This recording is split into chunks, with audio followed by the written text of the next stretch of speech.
Yo, what's up? Welcome to the 1v1 show where nerd and pop culture class. Today we hold on. Today we have a variety of topics for you today, such as Demon Slayer, Star Wars, and Nintendo. And I'm your host, Mikey. And as always, joining me every week here at the 1v1 show is Gio Huey Flo, who will explain to you what we do here. What's up, Gio? What up, Mikey? Yep. How y'all doing? Oh shit. So, as Mikey just eloquently put it, I am your co-host for the 1v1 show. If you have not been here before, let me elaborate, let me expound, let me explain on what we do here. What it is this is a place where pop culture and nerd culture clash. So, how the show usually rounds out is we have our subtopics, usually 10 each. Actually, it's been 10 each every week. Me and Mikey, the final countdown, the quick fix of just what we think is interesting, important, or just newsworthy, or something that might strike our personal fancy during the week. And we run through them kind of like PTI countdown style. And we have a timer on the screen that kind of lets us keep track of how long the topic is going. But it's not. It's like whose line is it anyway? It doesn't really matter. It's just kind of there for there. And then after that, we run into the main topics where we usually have a kind of longer form discussion, depending on how many topics we have. So if we have one topic, usually we try to get 30 minutes, 2 topics, 15 minutes each, and then 3 topics, 10 minutes each. Right. So we've been kind of adjusting with the schedule. And once again, I want to say thank you to everyone who has been tuning in, our loyal followers, our people who have just been checking us out for the first time. We are so happy that you have decided to support us. And if you want to follow us on our socials, let me type in the chat our command 1v1 blow, and you can check all our channels there where you can follow us on our socials. Check out our YouTube channel. Please subscribe to our YouTube channel. If we can get 100 people to subscribe, then that means we can get a custom URL, which would make it a lot easier to promote and grow the channel. Because eventually, me and Mikey, we want people to check us out. We want to make it big. So we really appreciate those of you who have been supporting us while we work out the kinks. I know last week we had some technical difficulties. Right, I'm ready. But this week, we're good to go. So, Mikey, what's good, man? What's up, Gio? Not much, dog. Chilling. Yeah, so yeah, we had a if you guys couldn't tell, new look, same us. We got a purple background now. Yes, sir. And it's all about that royal purple. And so let's start with our first topic of the day, which is Terry Crews. Gio, why don't you tell us what's going on with him? All right, so Terry Crews.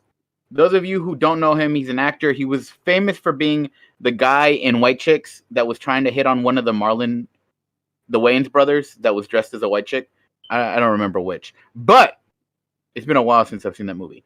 But Terry Crews has taken to Twitter, adding his name to the ever-growing list of fans craving the localization of Mother 3. Something that has been...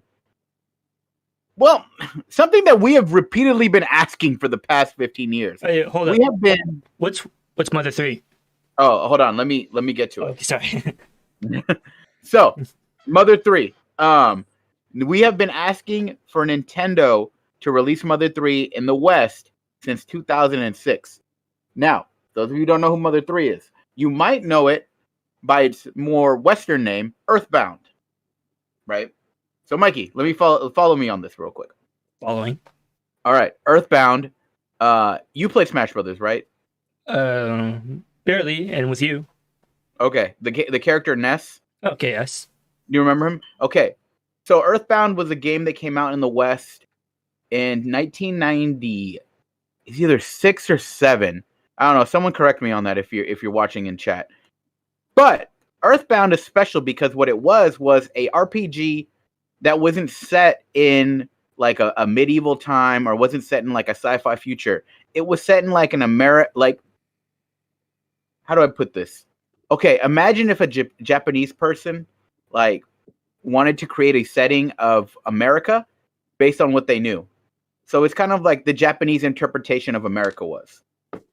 And you have like these characters, these kids, Ness, Paula, Jeff, and Pooh, who are these kids who are trying to stop the evil aliens. Anyways, Mother 3 was the sequel to Earthbound that was never released in the West.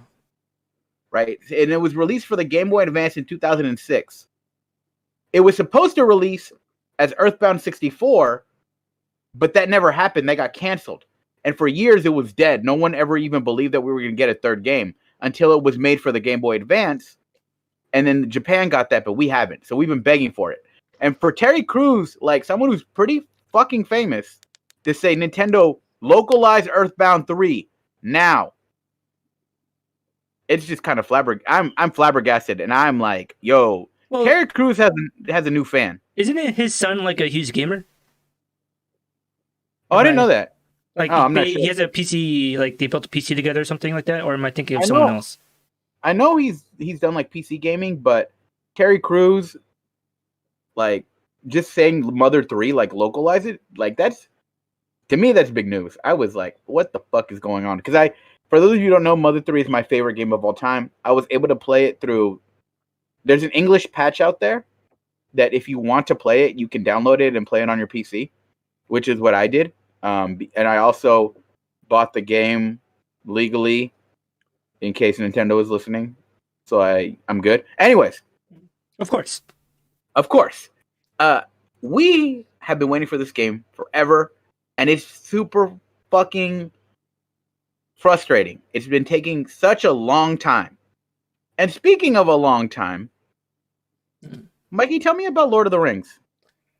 So, our favorite hobbit, not Frodo, Merry and Pippin. Lord of the Rings fans were going to be eating breakfast, a second breakfast, and 11s is today, because our beloved Merry and Pippin are setting up on a brand new quest together. Dominic Monaghan and Billy Boyd, who played the hobbits, Merry and Pippin, in the Lord of the Rings trilogy, are launching their own podcast about the trilogy called The Friendship Onion. In another life, Dominic Monaghan and Billy Boyd might have been hobbits who saved the world from evil Cletus of Sauron. But in this one, they're okay to settle for a podcast. And they're no fools of toques, Lord of the Rings reference. They're using their platform and their close friendship with each other to launch a podcast about the fantasy trilogy. Here's the logline for the podcast, Friendship Onion. Join your favorite hobbits, friends, and co-stars, Billy Boyd and Dom Monaghan, as they take a look back at their time on The Lord of the Rings, featuring interviews with cast and crew diving deep into the life behind the scenes. Answering many fan questions, the Friendship Onion will peel back the layers of the friendship, both on and off the screen. So this podcast is premiering this month on May 18th. New episodes will be available every week on Spotify and Apple, as well as other podcast platforms, and there will also be a video simulcast of the episodes, kind of like how Joe Rogan does his podcast. So yeah, have you seen these movies, Gio? Lord of the Rings? I've seen Fellowship of the Ring, and I haven't seen the others. What? Yeah, I know. I don't know. Is it like a hipster thing where you're like, oh, it's popular, so I'm not going to watch it? No, I've always wanted to watch Lord of the Rings. I just don't have fucking time. Dude, yeah, I have the extended edition if you want to borrow it in Blu-ray. They're like 3 hours each. It'll have to be during summer when I'm not working, because that's hella fucking long. I could watch 1, 2, 3. I could watch 6. I could watch half a season of an anime for each movie in Lord of the Rings. That's crazy. That is crazy. But the stories is probably better than. Anyways. All right. Anyways, speaking of friendship and communities hanging out together, Jay, why don't you tell me about Discord? All right. So, remember how we were looking at those? Yes. Sorry, I forgot to transition. Ew. Okay, there you go. Okay, so remember how we were looking at those rumors like maybe like a month ago or 3 weeks ago about Xbox possibly buying Discord? Oh yeah. Yeah, and then I reported, or we spoke on how that those talks stalled. We're not reporters here. We report, yes. We talked about it. I don't know why I use that word. Anyways, we talked about how those talks stalled. And Discord was like, nah, we're going to just focus on our IPO. And we're like, all right, cool. Then Discord, out of nowhere, pulls a 360 and is like, hey, we're gonna partner up with Sony. So it's not like, they're not being bought by Sony. But according to BBC, Sony will integrate the popular online chat platform Discord into its PlayStation Network by 2022. The electronics giant has invested in the app and now holds a minority stake in the company. Discord is used by more than 140 million gamers each month. So this is a big deal. What the quote is, we're constantly looking for new ways to enable players around the world to connect with one another, form new friendships and communities, share fun experiences and everlasting memories, said Sony President and Chief Executive Jim Ryan in a blog post. Our goal is to bring Discord and PlayStation experiences closer together on console and mobile starting early next year. So what do you think of this partnership, Mikey? I just wonder, how is this going to work? With, like, console users and just regular Discord users. No clue. Like, the integration, like, how can you access your Discord server through the console UI? Like, whether it's, I guess PlayStation. I was going to say whether it's Xbox or PlayStation, but yeah. I'm really interested to see how the integration, like, can you do the same things on the computer or on your phone? It might be a, what's the word I'm looking for? It might be an infrastructure thing where Discord is just going to help Sony with how to get gamers to easily more communicate with each other. Because a lot of people complain about how groups and communities work on the PS5 and the PS4. So this could just be like an infrastructure thing, but we'll see. Yeah, I'm pretty interested to see the end product of this. Yeah. But speaking of socials, Mikey, tell me about Twitter. So, apparently, if you're an active tweeter, you can get paid because you can now tip your tweeters. Twitter on Thursday introduced a thing called the tip jar. It's a new feature that makes it easy for users to send money to their favorite creators on their microblogging service. This is a first step in our work to create new ways for people to receive and show support on Twitter with money, the company said in their blog. Users will be able to connect their Twitter accounts with TipJar to Bandcamp, Cash App, Patreon, PayPal, or Venmo. Twitter will take no cut of the money sent through the feature, which is actually kind of crazy and good of them. Those who use Twitter in English on iOS and Android will be able to start sending money through TipJar now. Certain users will be able to add a tip jar to their profiles to begin collecting tips. This includes creators, journalists, experts, nonprofits, and stuff like that. The new feature comes as part of a broader effort by the company to build more features at a faster clip in a push to grow Twitter's user base to 315 million daily active users by the end of 2023. So earlier this week, the company also announced that the launch of Spaces, which is a feature that allows users to join virtual rooms where they can engage in real-time audio conversations. It's kind of like a Clubhouse for iOS. Have you heard of that? No. I've heard of Clubhouse, but not... Spaces? Actually, yeah. I'm sorry. I misheard you. I have heard of Clubhouse. And yeah, so like Spaces is like the Twitter version of that. And so the tip jar comes after a rough week of Twitter, which has seen its stock fall more than 17% since April 29. Dang. But in the report, the company missed on analyst user growth expectations, and the company provided lower revenue guidance for a second quarter than expected. But who cares about that?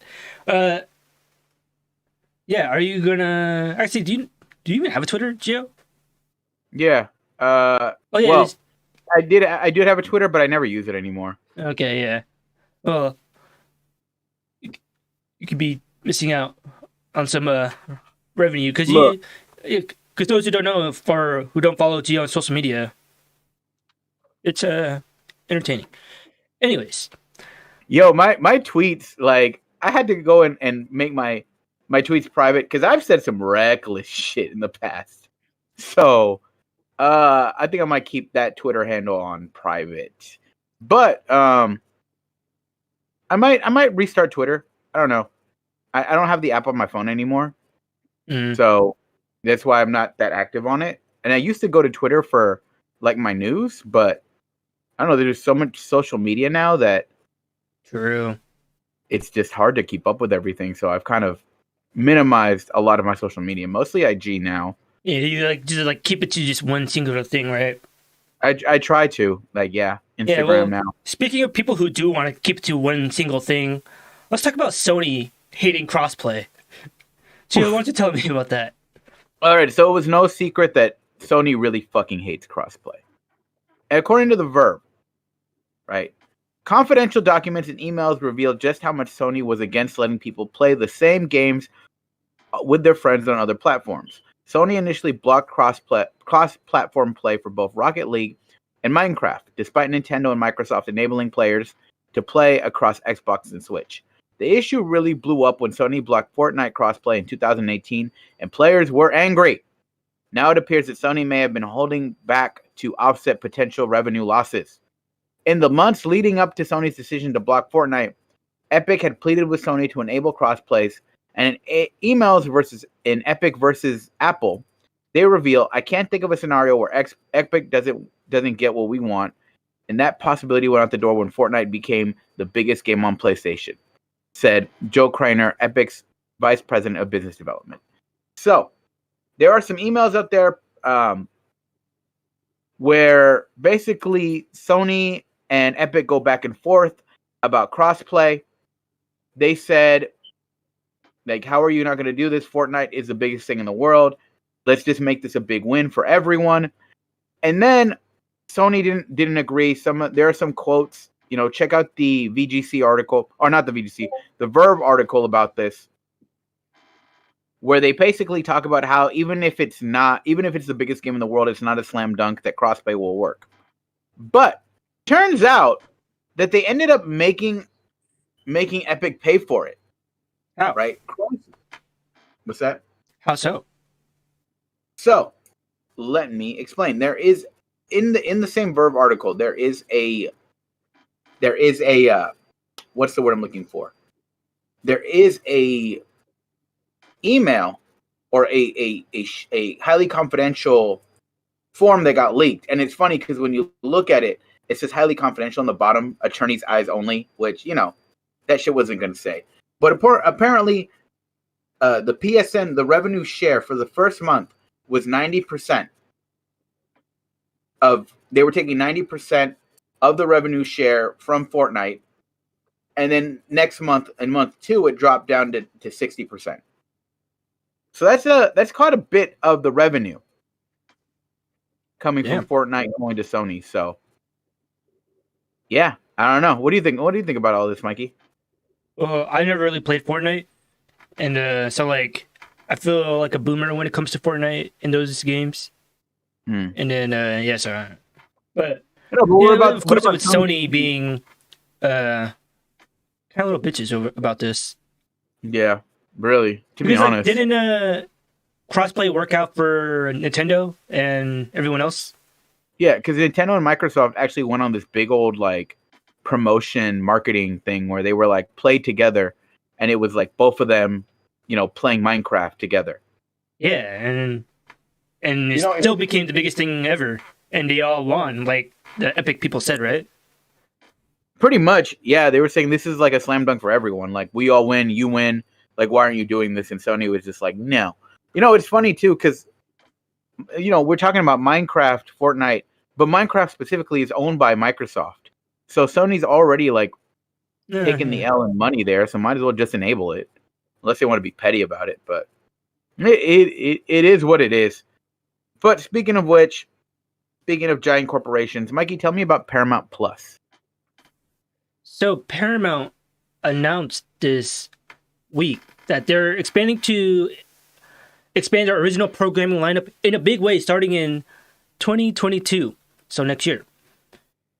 They have plans to release one original movie every single week, and they're getting a head start by premiering Antoine Fuqua's movie, who, by the way, he did also Training Day. No, did he do Training Day? I'm pretty sure he did. Did he?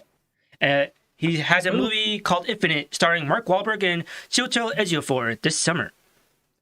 So the Viacom CEO, he didn't really expand on the details regarding the roster of titles that would be part of this initiative, but he did say it will be a range of different kinds of movies, including blockbusters and movies specifically made for Paramount Plus under the Paramount Players banner, which is new. And then they will also be having titles coming from Nickelodeon and Awesomeness banners, which I don't know what Awesomeness is. I think that's another kid channel. I think so. It sounds like it. Yeah, so outside of the original movies, Paramount Plus has also promised a mountain of movies coming to the streaming service this summer. Another 1,000 movies will be added to the library in early June, and even more are coming in July, bringing the total number of movies to 2,500 movies on Paramount Plus. And those titles include Skyfall, Rocket Man, Mission Impossible, Ghost Protocol, Sonic the Hedgehog, best movie ever, and even Marvel's Avengers, which was, fun fact, it was originally a Paramount movie before they sold the distribution rights to Disney when Disney bought Marvel. I wonder how much they regret that. Right? Like, that's a lot of billions. Anyways, a lot of money. But, so yeah, like I said, Paramount Plus has already gathered one new movie for their plan, and it's the sci-fi thriller Infinite with Mark Wahlberg and Chiwetel Ejiofor. Because that was going to be in theaters, but not anymore. It's going to be on PlayStation Plus.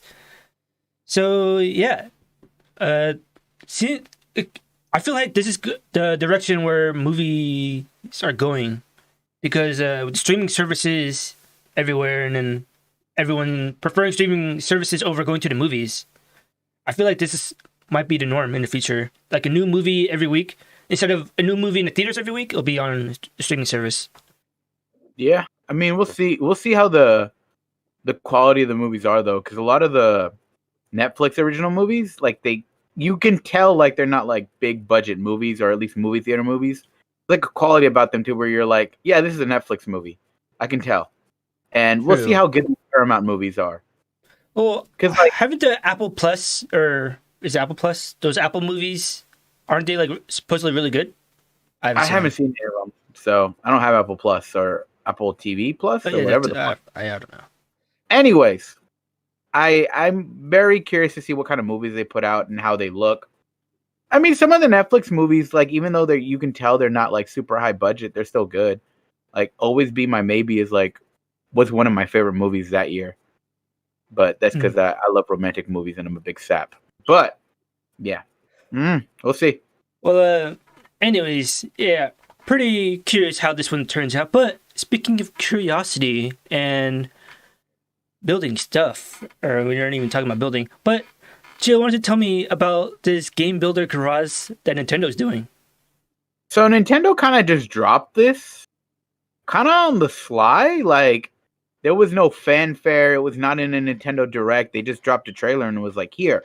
So Nintendo announced according to Anime News Network, Nintendo dropped a new software title called Game Builder Garage on Wednesday. Wait. What? I just realized, am I? Oh, no, never mind. Go ahead. Sorry. The title will launch on the Switch on June 11th, so it's coming out fairly next month. Holy shit. It's already May. Anyways, the software allows players to learn basic concepts of game programming using a creature called nodons to create associations between inputs, actions, objects, and more. The game will supply up to 8 players, and players can share their games online.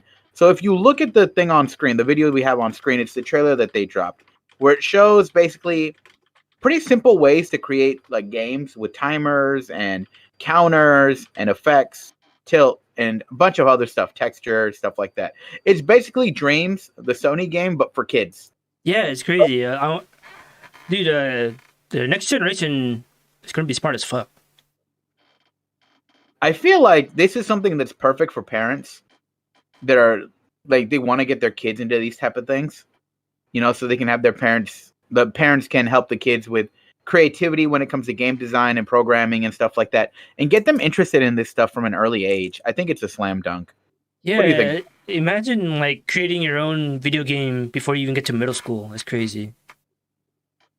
Yeah, I mean there are kids who do that now, but it's not that common and it's not as easy because, you know, you have to have access to things. But a Nintendo Switch is cheaper than like a computer, so I think this makes it more accessible. It gets kids interested in this stuff. And I think Nintendo's trying to capitalize on kind of the craze of where you build the game, where you make the experiences. And then we'll see. Yeah, I'm really curious to see how far can people push the limits on the Switch. Yeah. Anyways, Speaking of large platforms, I got nothing. Mikey, tell me about Netflix. So, hold on, let me get to my document. So, Stranger Things just released a teaser trailer after Finn Wolfhard said maybe it was a week or two ago, saying that we might not see it until 2023, maybe, because they're still filming as we speak. So, after 84 years of radio silence, a new Stranger Things season 4 teaser trailer is here. And it's pretty vague and cryptic, as all teasers for this show has been. We do get a glimpse at Eleven's past. In the teaser, you see 10 children play in the Rainbow Room, which is a room in the Hawkins laboratory where Eleven, played by Millie Bobby Brown, was raised alongside other gifted children. Matthew Modine's Dr. Brenner walks towards the room through the cold sanitary hallways of the laboratory bunker, and we hear Eleven's heavy breathing as the camera pans to the room, which is number 11. And yeah, so it's been nearly 2 years since season 3 premiered on Netflix, and the wait continues since the Duffer Brothers are, like I said, still filming season 4 as we speak, because the coronavirus pandemic delayed filming, but it actually gave them a lot of creative time to work on the show, which is the penultimate season, meaning it's the second to last season. There's only 2 seasons of Stranger Things left. And so, yeah.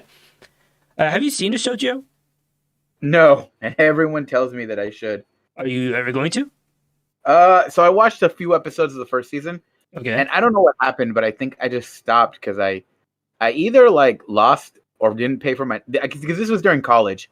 I either forgot to pay for my Netflix account and never paid for it and just completely forgot, or something else came out that distracted me. So I eventually do want to watch this show. It's just gonna take a bit.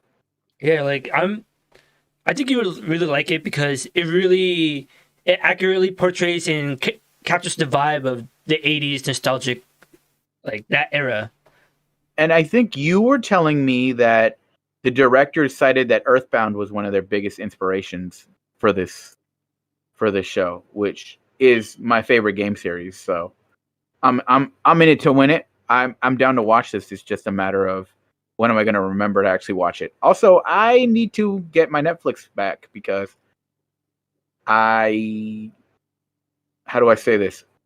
I legally pay for Netflix myself, but I need to acquire my password from somewhere.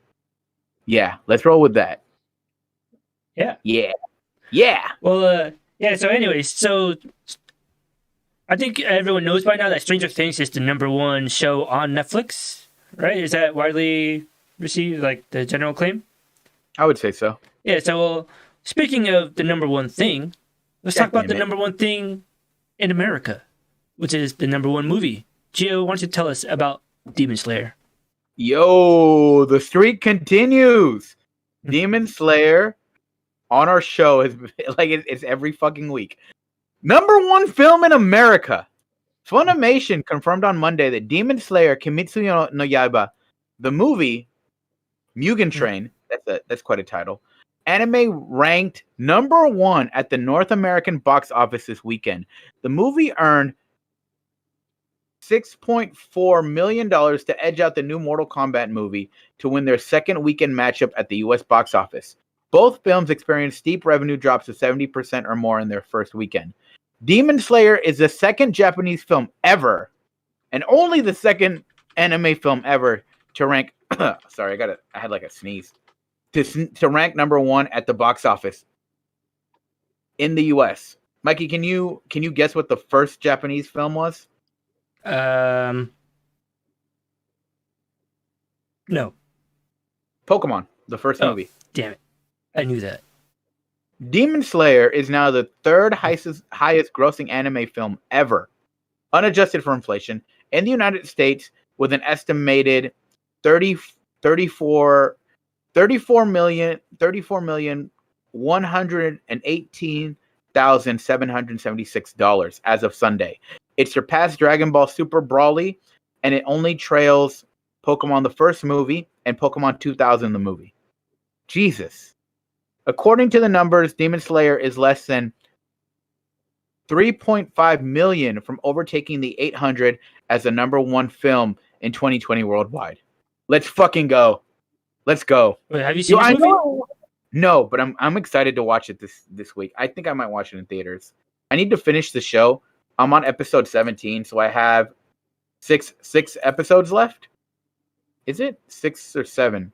6, 7, or 8. I have 3 to 4 hours left of the show to watch. But I know it was eligible for the Academy Awards last year. I looked it up. But fuck that. I'm starting the petition now. We're gonna get Demon Slayer and nominated for best animated film. Fuck the bullshit. We're also gonna get Lisa nominated for best original song because I love her and she's a fucking queen. But isn't that basically what DC fans try to do with the DC movies? Like, it's going to be good no matter what. But yeah, I think this one actually does deliver, though. Mikey, you gotta watch. You gotta watch Demon Slayer. Like, the animation is so great. I'll send you a clip later, of how the fights look, because they look fucking amazing. Especially on your setup. I think it would look fucking dope. But you should also watch Stranger Things. Oh God, I'll get to it.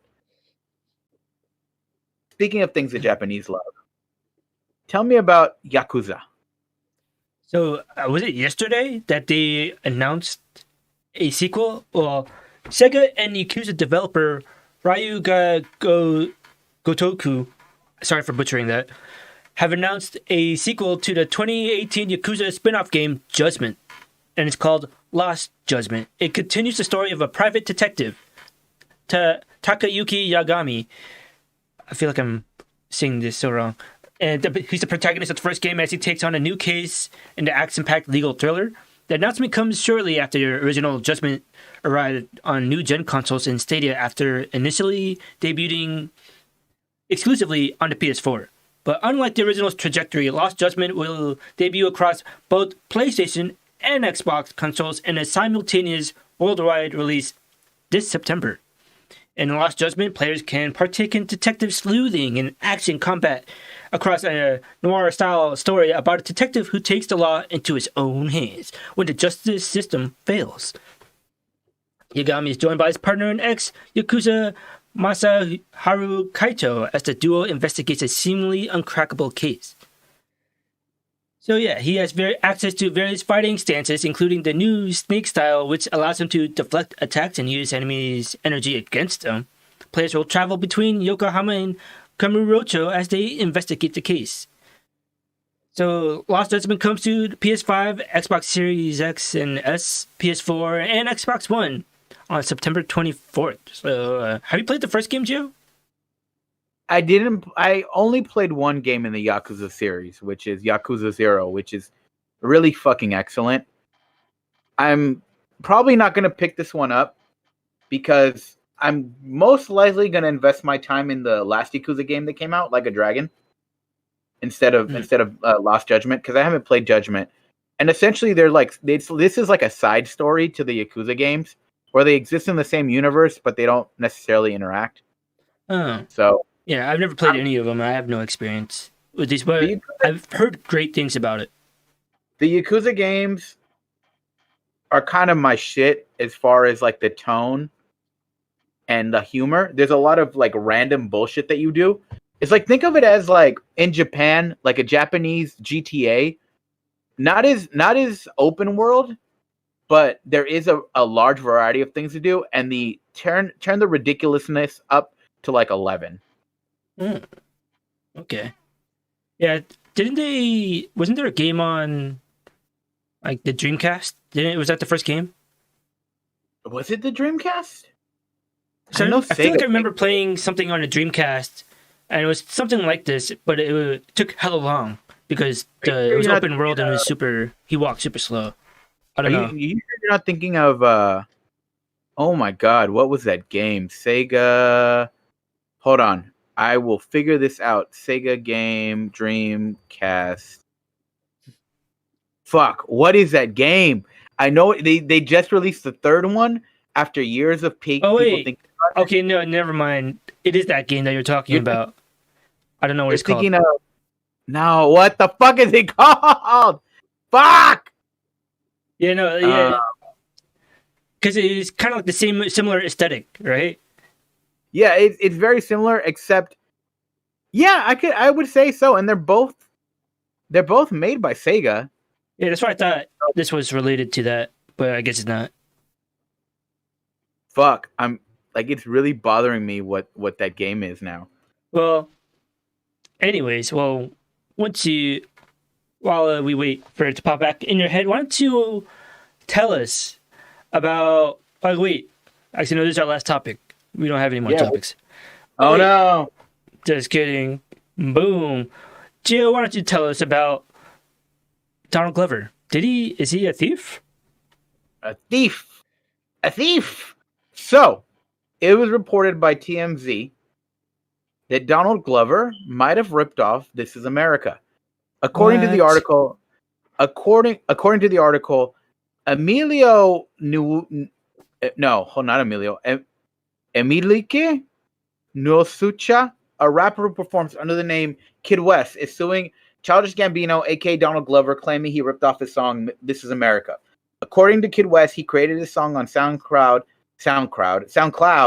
in September 2016 and released it on YouTube a couple months later, where people could listen to it for free. He also said that he registered as a song with the U.S. Copyright Office in May 2017 and was set to be the lead single of his upcoming album. He claims that Gambino's flow is also substantially similar to his and points to key lyrics in Made in America being similar to the hook's refrain in This Is America. Kid West claims there's also scientific similarities in the new tracks and alleges it's not a coincidence. He believes he was intentionally ripped off and he wants major damages. Now, I actually listened to this guy's music. So did I. Like, when I saw this in the notes, I was like, what? He did? And then I was like, all right, I have to listen to this. And I'm not convinced. Yeah, no, I think he's just trolling Childish Gambino or Donald Glover and everyone else into listening to his music because, it's a stretch. Kind of a stretch. But no, you can sort of see similarities, but no, I don't want to say it's similar. I agree. Same exact flow, or no, same exact one for one ripoff. I don't think it was. Yeah, I don't think it was either. In fact, I think that the concept of like This Is America, Made in America, talking about like this, the thing about America, is not a super original idea. And people I wouldn't say they bite their flows, but like those flows are not super uncommon. So I don't think he has any merit to this lawsuit. So it is what it is. I think Donald Glover will sleep fine tonight with this. Yeah, I think he'll be fine with that. Anyways, speaking of, I don't fucking know. Tell me about movie theaters, Mikey. So, well, you good? Yeah, I just stubbed my toe. Oh, well. Anyways, up until now, theaters that were open were mandated to disinfect in between screenings, but that's no longer a requirement. NATO, aka the National Association of Theater Owners, didn't even know that was a thing, has updated its guidelines so that its disinfecting should be consistent with the existing CDC state or local guidelines. Those guidelines currently say that theaters should be cleaned, not disinfected, once a day.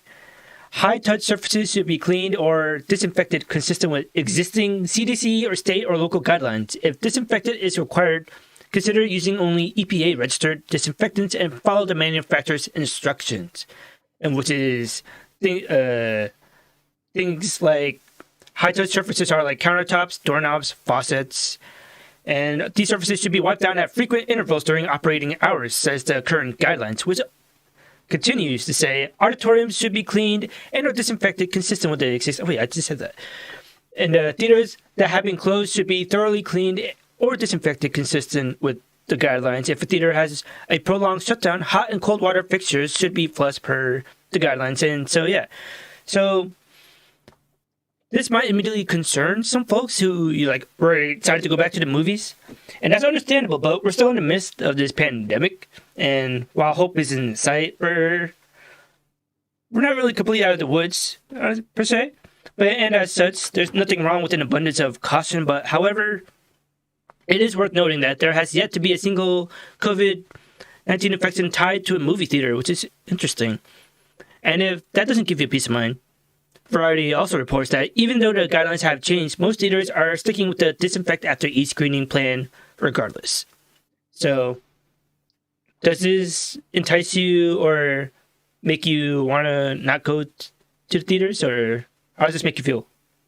I was kind of like, yo, they should still disinfect shit at the movie theaters anyway, even after COVID, because some gross shit be happening in movie theaters. Yeah.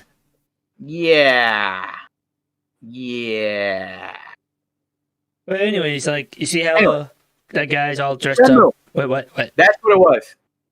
What? Shenmue. Oh, yeah, it was. The fucking game. Anyways, all right, moving on. Anyways, I was transitioning. Guy in a post-apocalyptic suit, and I'm just going to tie that to post-apocalyptic setting in The Division. Jill, tell us about The Division. All right, so there is a new standalone free-to-play mode coming to the Division. According to Rock Paper Shotgun, Ubisoft has announced a new free-to-play set in the Division universe. Tom Clancy's The Division Heartland. Heartland is in development at Ubisoft's Red Storm Studio and is expected out in 2021 and 2022. Details on the new game are slim. Ubisoft called it a standalone game that doesn't require previous experience with the series, but said the game will provide an all-new perspective in the universe in the new setting. It is coming to consoles, PC, and the cloud. An exact release date wasn't given, just know that it will be anywhere from 2021 to 2022. As for the gameplay, they haven't said what format Heartland will take. It's possible Ubisoft will follow in the footsteps of Epic Games and Electronic Arts in creating a battle royale game like Fortnite or Apex.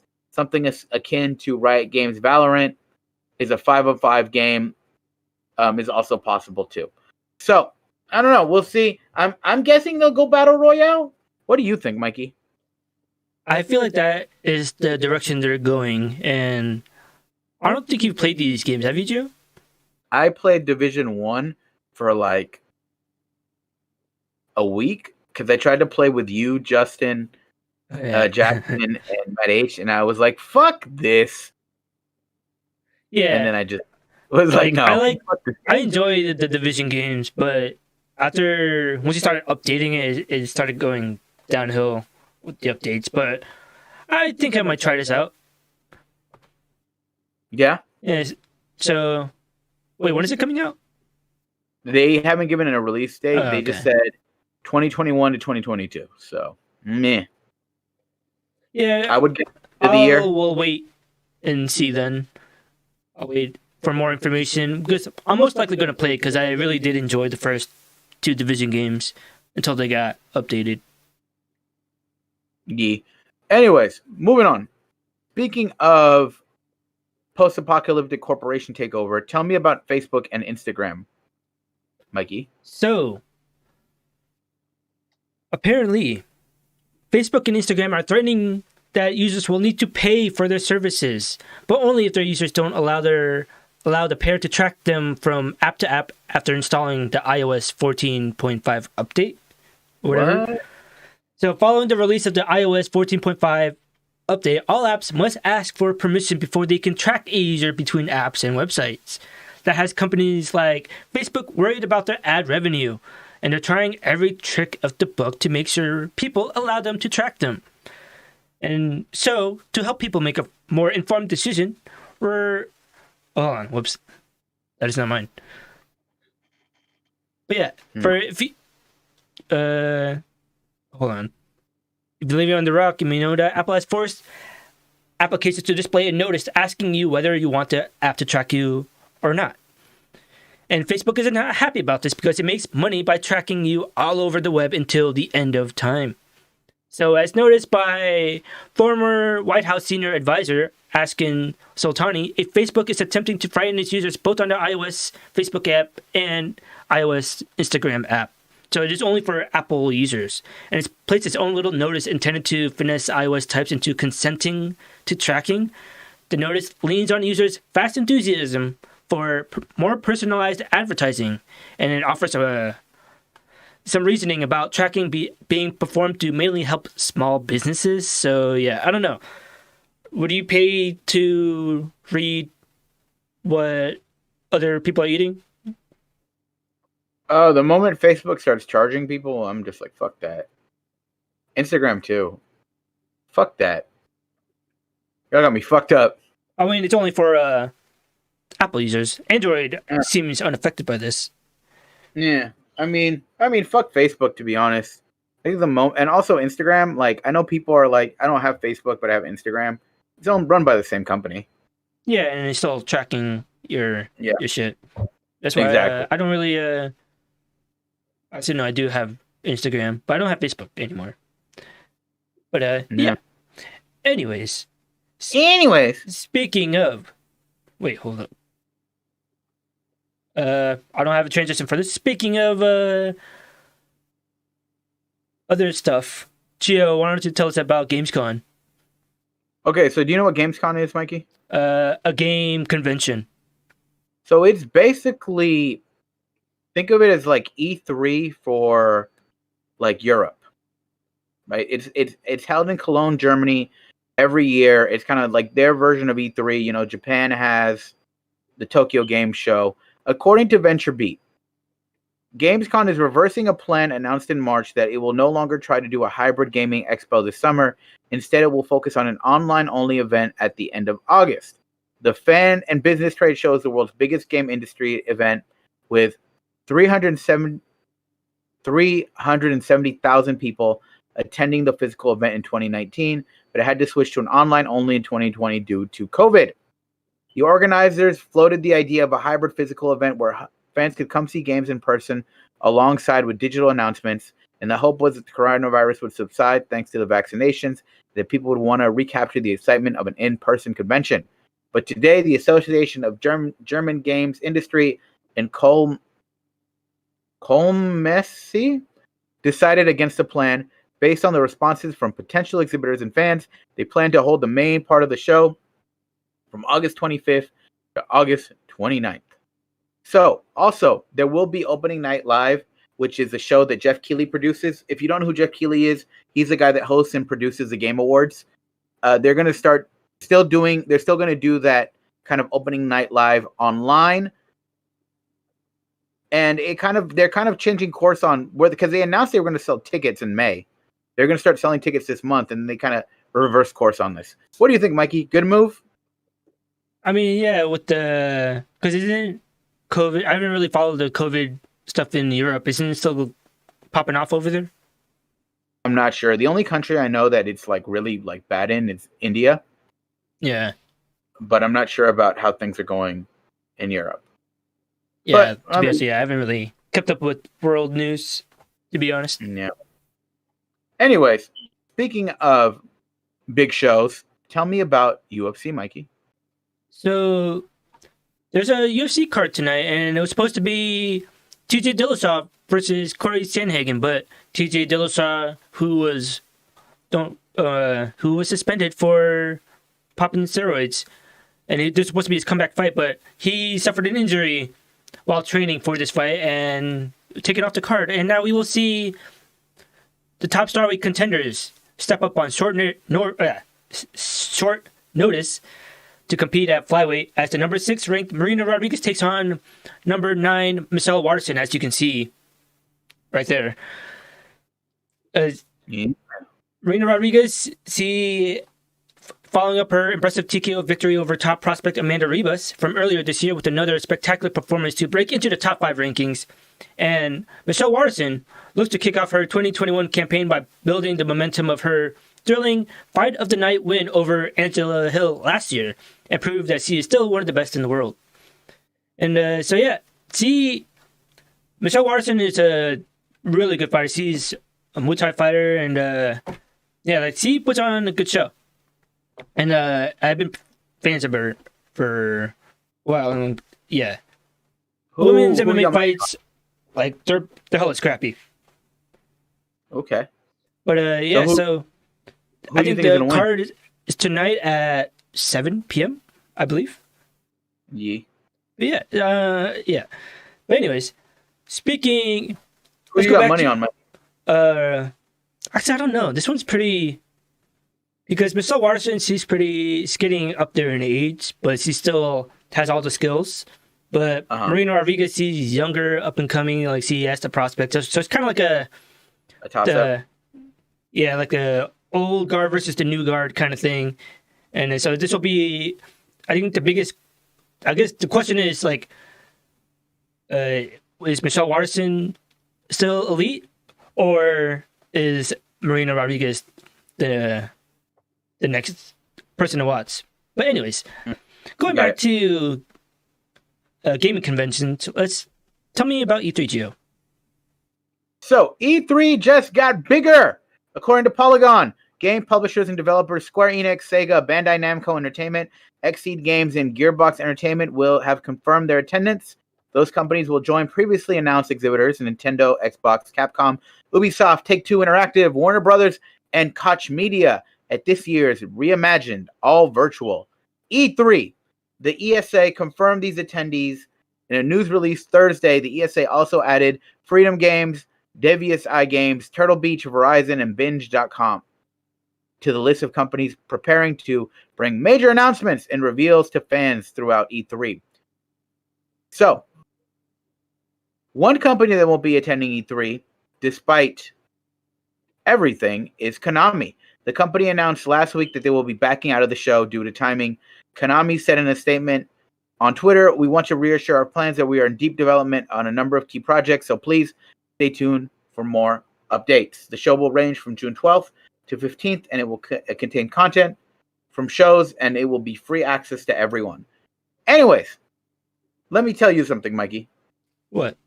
Out of all of these, the one I'm most excited for is Square Enix. Because you know that I fucking love my JRPGs, and Square Enix is the big daddy of JRPGs. Because what are you hoping they'll premiere?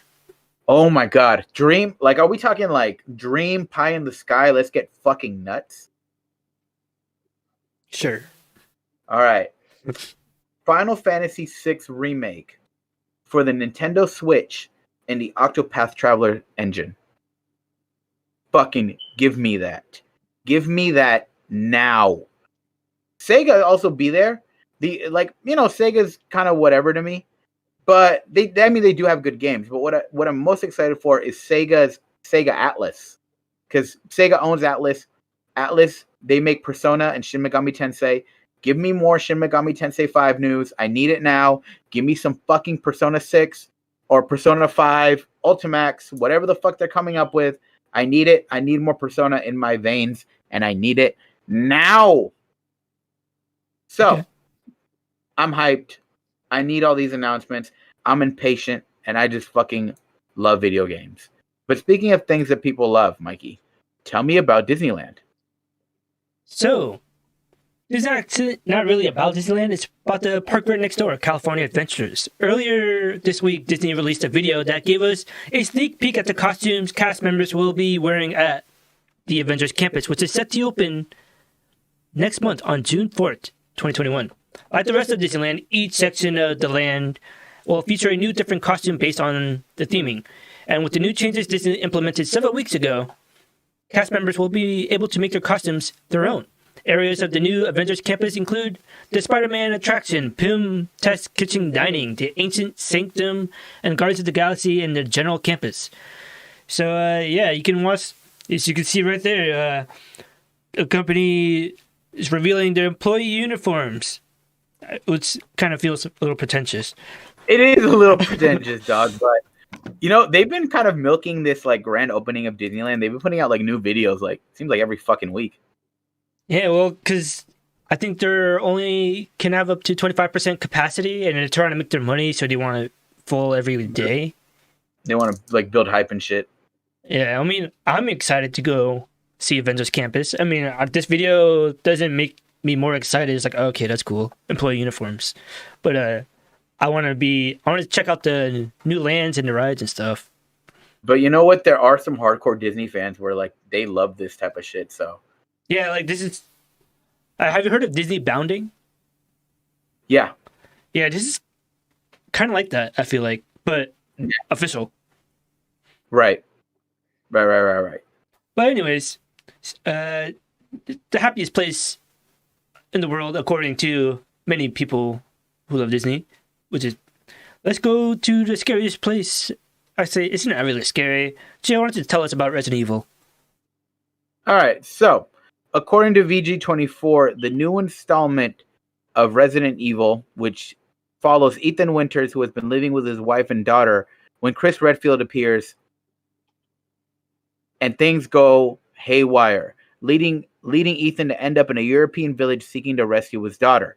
Now, the game came out, I believe, this week came out. It was Friday, so it released yesterday, and the reviews are already out. Let me list off a couple scores.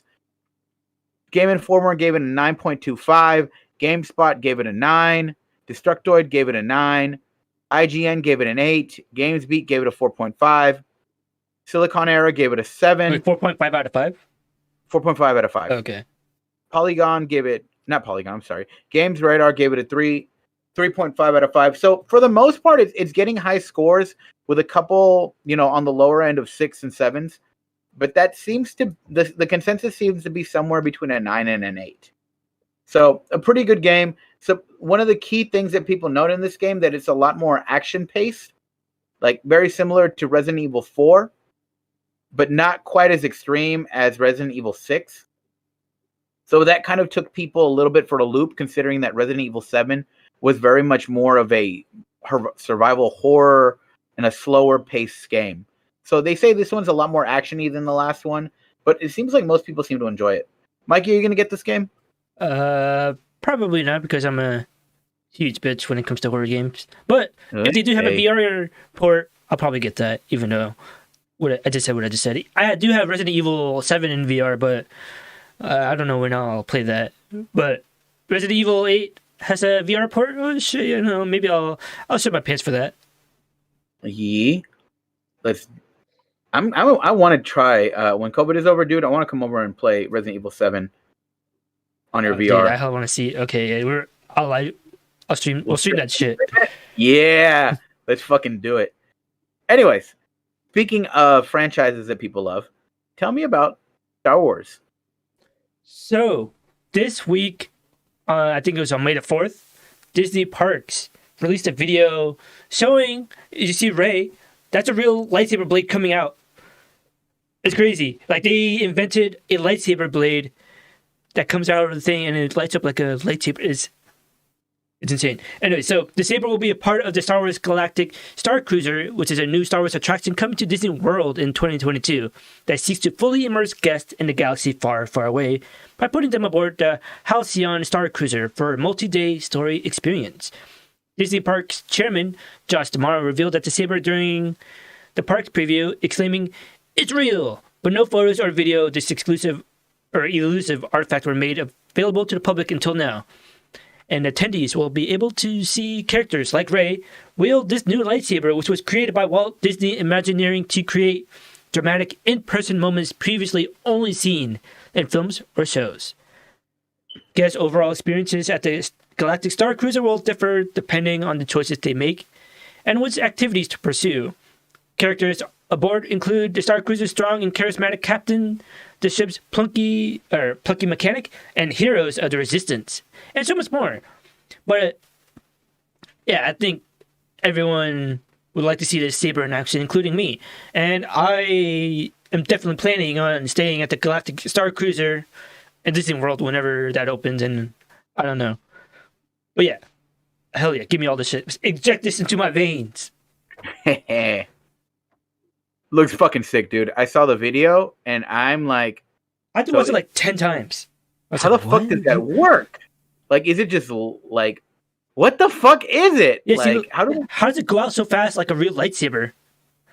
And how does it stay so bright? Like... That's crazy. And like, where's the blade come from? How is it so long? It's crazy. Yeah, no, I'm very much excited to ever like put my hands on one of these. Yeah, like I'm not into item collector, because like if I get like one lightsaber, it's like fuck, now I gotta get all of them. But I think I want to get this lightsaber though. I don't know if they're even going to sell it. but seems like just a prop show type thing. But I don't know. Yeah. But anyway, so that brings us to the end of our subtopics. But that's not it. The show's not over. We Hell no. are going to go into 3 main topics where we spend more than 2 minutes, starting with on the same subject of Star Wars. It was premiered this week on Disney Plus called The Bad Batch. The Bad Batch. Hold on, let me set the timer here. Well, Mikey does that. So, my knowledge of Star Wars is limited to the movies and whatever shit Mikey tells me. So, I haven't watched The Mandalorian. I haven't seen Clone Wars. I haven't seen Rebels. Is that it, Mikey? I mean, there's other shows too, but yeah, those are the big ones. Yeah, the big ones, right? So I've only seen the movies. So tell me why. Like, what would draw me into this? What's the hook for me? I'll tell you the hook, and it's a very good hook too. So in Star Wars Episode 3, Emperor Palpatine gave the Order 66, which had all the clones turn on the Jedi and pretty much massacre them, right? Right.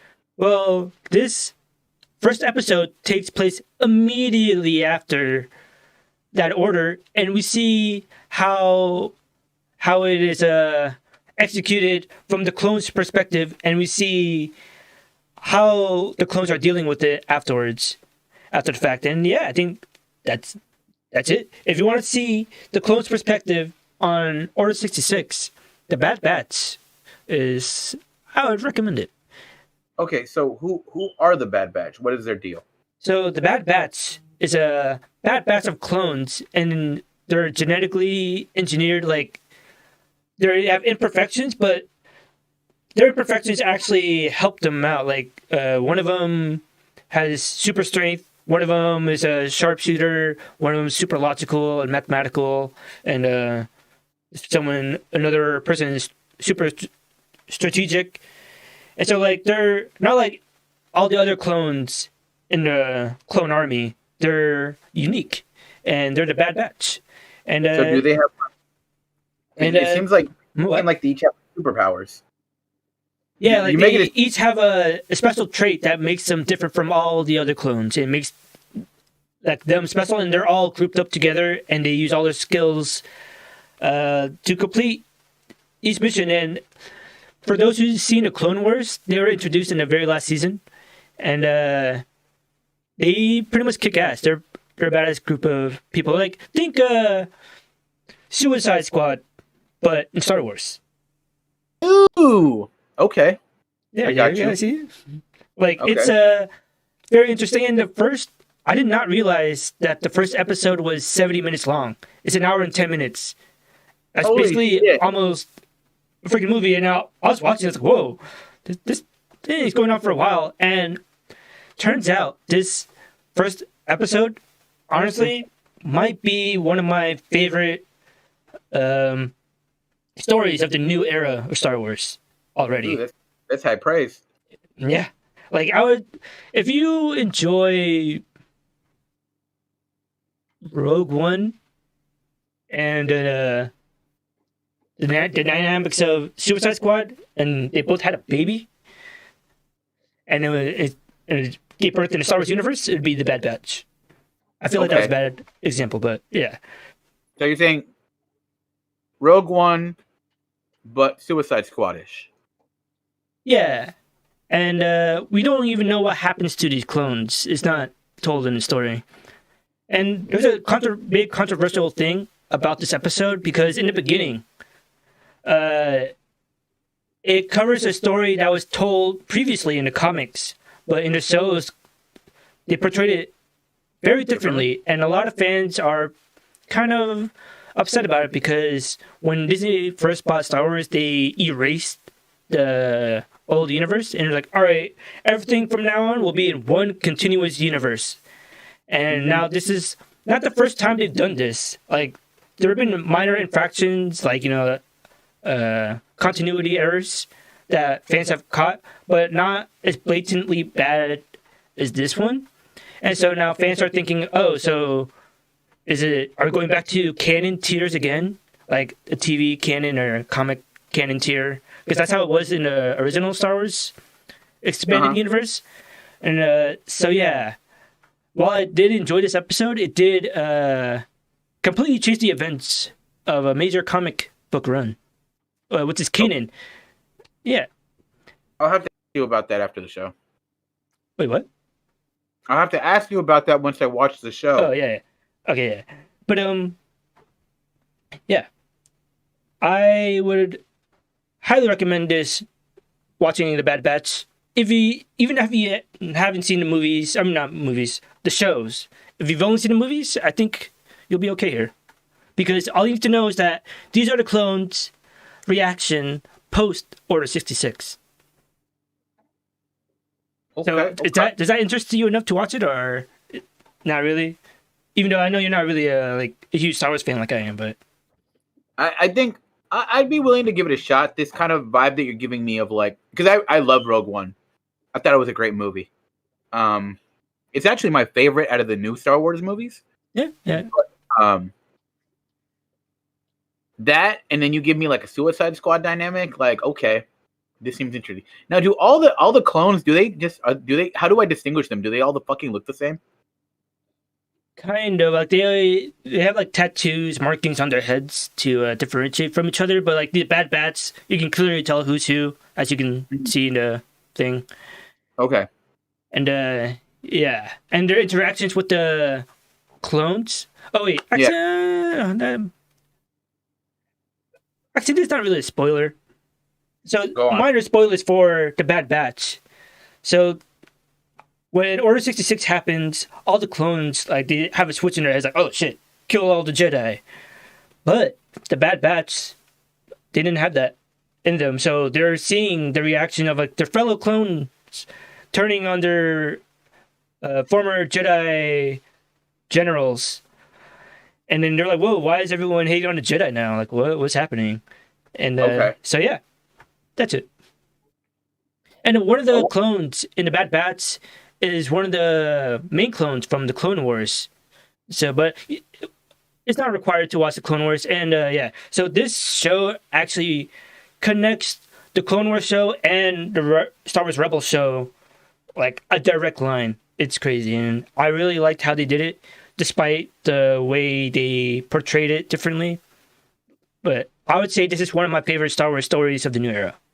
I would put it maybe behind Rogue One. I'll go Last Jedi, Rogue One, and then this episode, and then The Mandalorian season 1. Okay. Yeah. Dude, it's crazy that your number one is Last Jedi, because some people really fucking hate that movie. Yeah, no, because it didn't conform to their expectations, and then episode 8 kind of got shot on by episode 9, even more so, and then so that made more people oh, what the fuck was the point of episode 8? And it's because J.J. Abrams came in the last minute and I'll go back to this. We'll go back to this narrative thread instead of the way Rian Johnson was going. Let's go back to my way.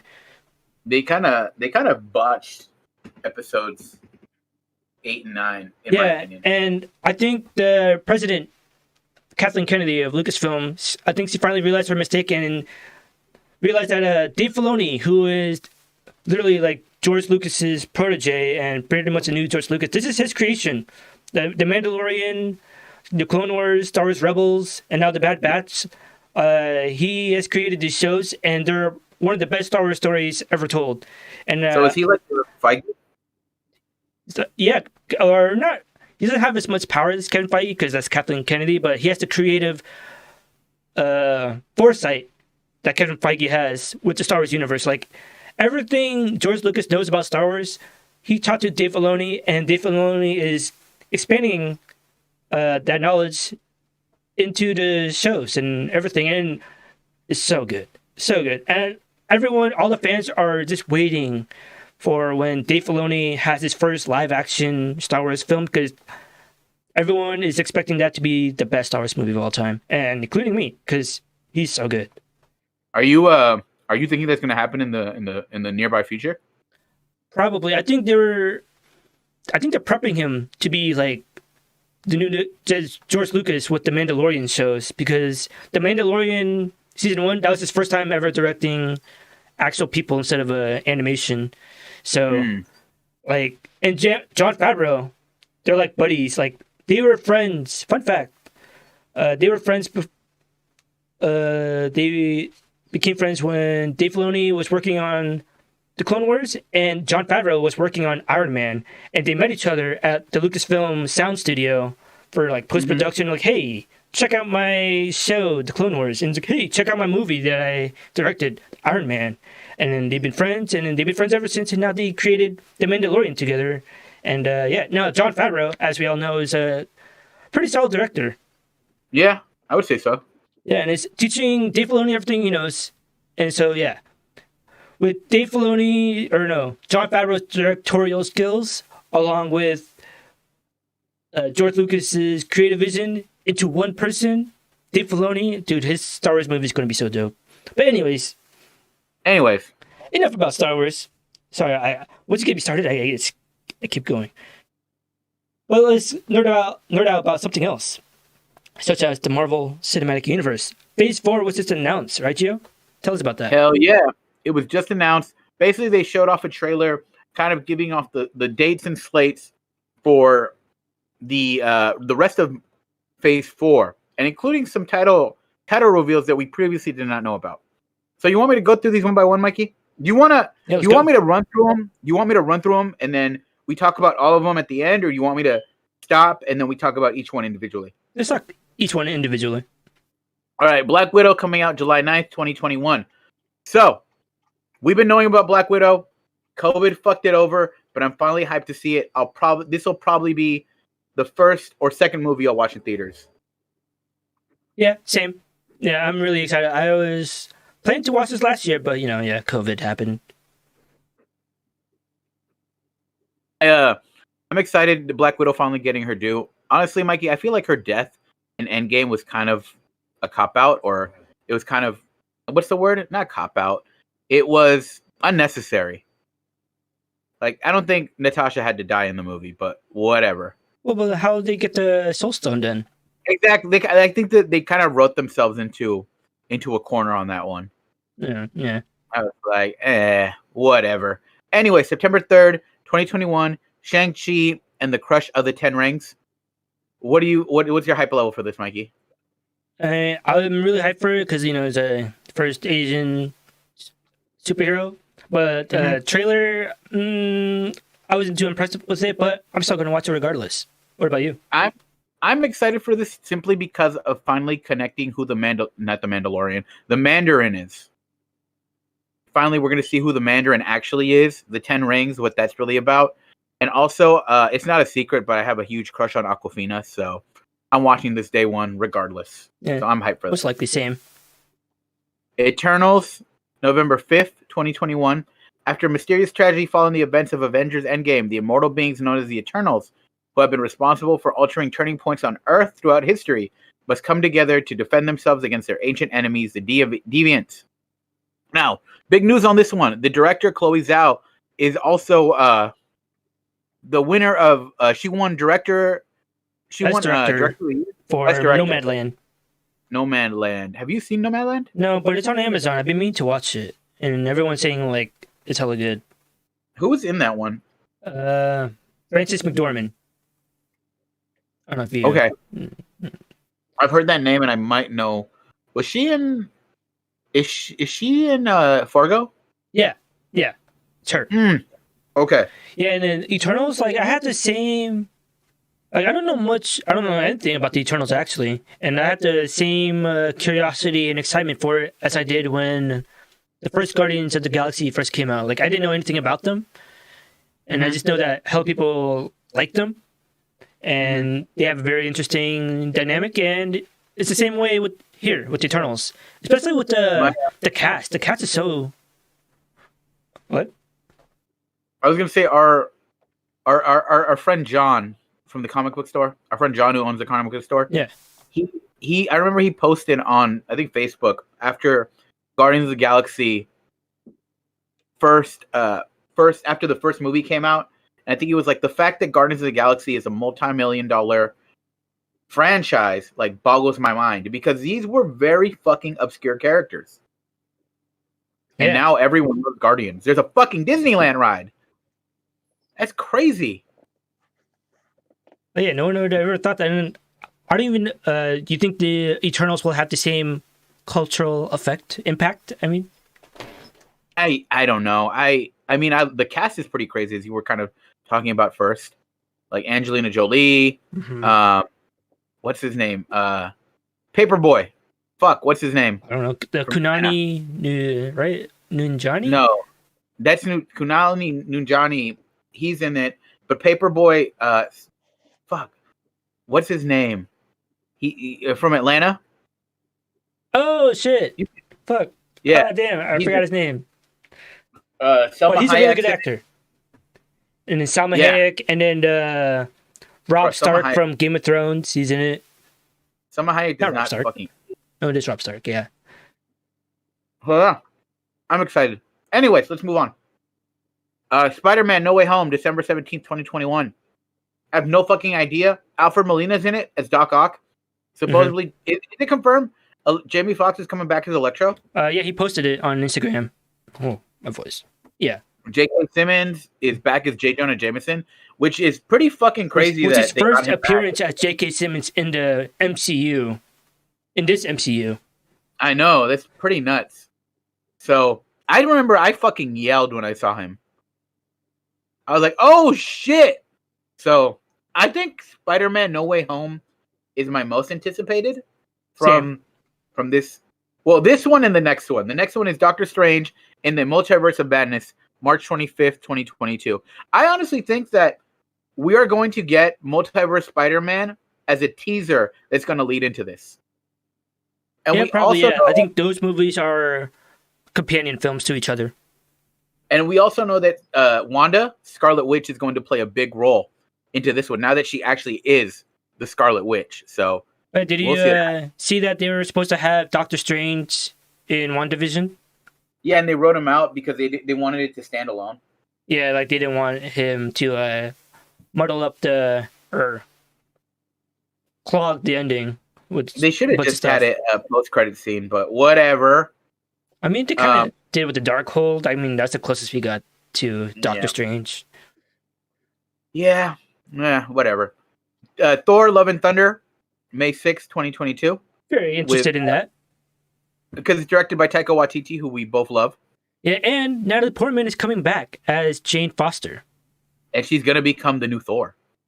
Yeah, which is crazy because when the first Thor came out, I remember she wasn't really thrilled with that movie. Or like she didn't want to go back to the MCU after that. It was after the second movie. And I think it's because they kind of... Because she thought that Patty Jenkins was going to direct, and they switched directors on her. And they were like, she was like, eh. But then she was contractually obligated to continue, but yeah. Then we got Christian Bale coming back as the villain, Gore the God Butcher, and Russell Crowe making... and Russell Crowe as Zeus. I wonder how they're going to do this. How they're going to portray both Christian Bale and Russell Crowe, and because I'm assuming there's going to be a comedic action movie. And I'm very curious to see Christian Bale be funny with Taika's direction. I'm excited to see Russell Crowe be fucking the most outlandish version of himself. Have you seen Man with the Iron Fist? Oh no! Oh yes. Wait, no. No, I have not. It's just it's not a great movie, but it's the one that RZA directed with Russell Crowe in it. And this is a part that I just think it's hilarious, but it's not that big, where he like punches a guy or he kills a guy and he's like, "You can call me Mr. Knife." And I was just like, what the fuck? Like Russell Crowe, like I think he has hidden like comedic potential. Between that and like you said, The Nice Guys.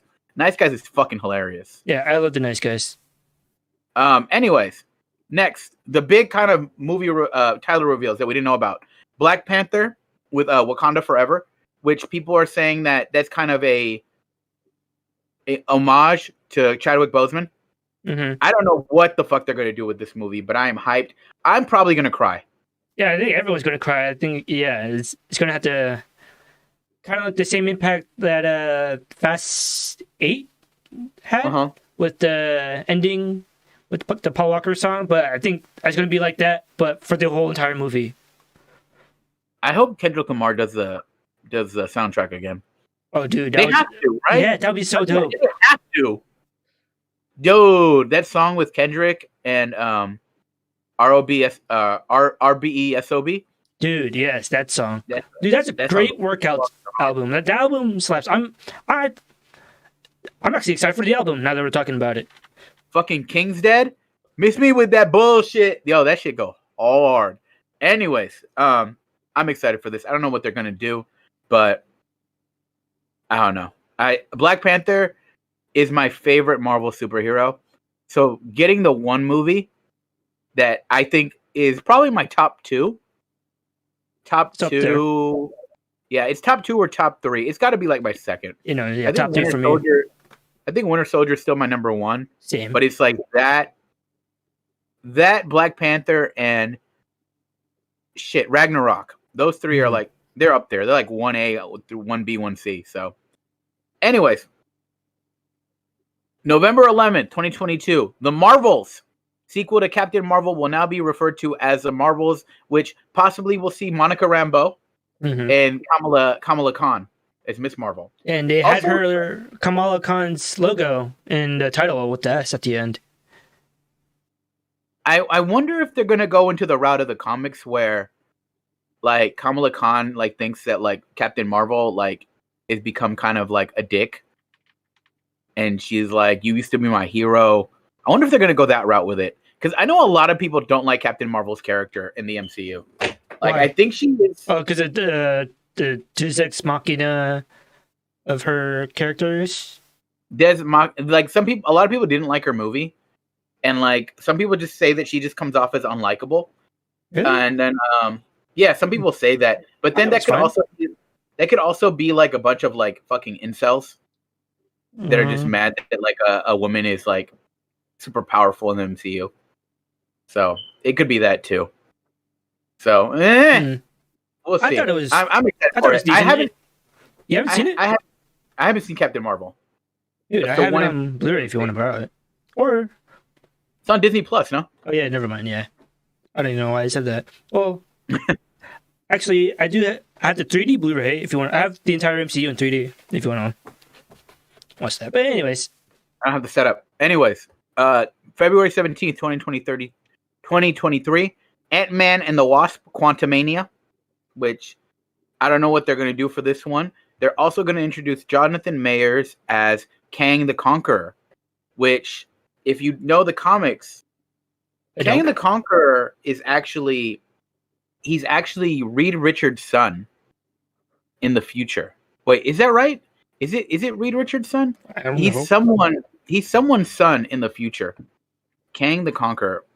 I remember during when Endgame was announced, there was also rumors that Kang the Conqueror would be in it, and he's actually like an evil Tony Stark from the future. But I don't know. That was just kind of rumors during that. Let's move on. Guardians of the Galaxy Volume 3, May 5th, 2023, which we would have gotten sooner if it wasn't for right-wing conspiracy theorists being fucking hoes. But yeah. I mean, I'm kind of grateful that we are getting the Suicide Squad, which looks fucking dope. So I'm excited, and I hope Groot is finally like fully sized by this movie, because like Baby Groot is cute, but I miss Groot from the first movie. Wait, is this? We're getting a holiday special before this, though, right? Oh, we are getting a holiday special. Yeah. Sorry, I forgot to list that one. I missed that one. Yeah, see right there in the thing. It looks like that Groot looks old as fuck, like a grown ass Groot. Like, oh, okay. Well, have you seen this video or no? No, I haven't. Wait, what? Dude, you need to watch it. It has footage from Eternals. This video. Yeah. I thought you were talking about like a one for the holiday special. You're right. The Guardians were inside of a Christmas tree or something. Oh shit! I gotta rewatch it then. Yeah, and Groot looks super old. Okay. For show. And then finally, at the end of the video, Mikey, they showed a blue 4 logo, which many people think is the Fantastic Four. I mean, it would make sense. It would make sense. Now, the question I have is, where does Captain America 4 that they announced, where does that fit into here? Oh, yeah, huh? Oh, yeah. They didn't even put that on there. Yeah, exactly. So maybe that's the beginning of a Phase 5? Or maybe this isn't even the entire Phase 4 slate. This is just a part of it. And maybe like Phase 4 Part 1, and then we'll get Phase 4 Part 2. No. But like how they did with the... actually, no, never mind. I was going to say Phase 3. No, they did like Phase 3. Because like up to Endgame, and then the last 2 movies were kind of like his own thing, but even though it's still a part of Phase 2 or 3. I was gonna say, someone put this online. Like, what if the 4 at the end wasn't Fantastic Four, and they put like a shield behind the 4? It's actually Captain America 4. Like that'd be that'd be the biggest fucking tease. Nah, but I think Feige knows. Feige knows. Fantastic Four.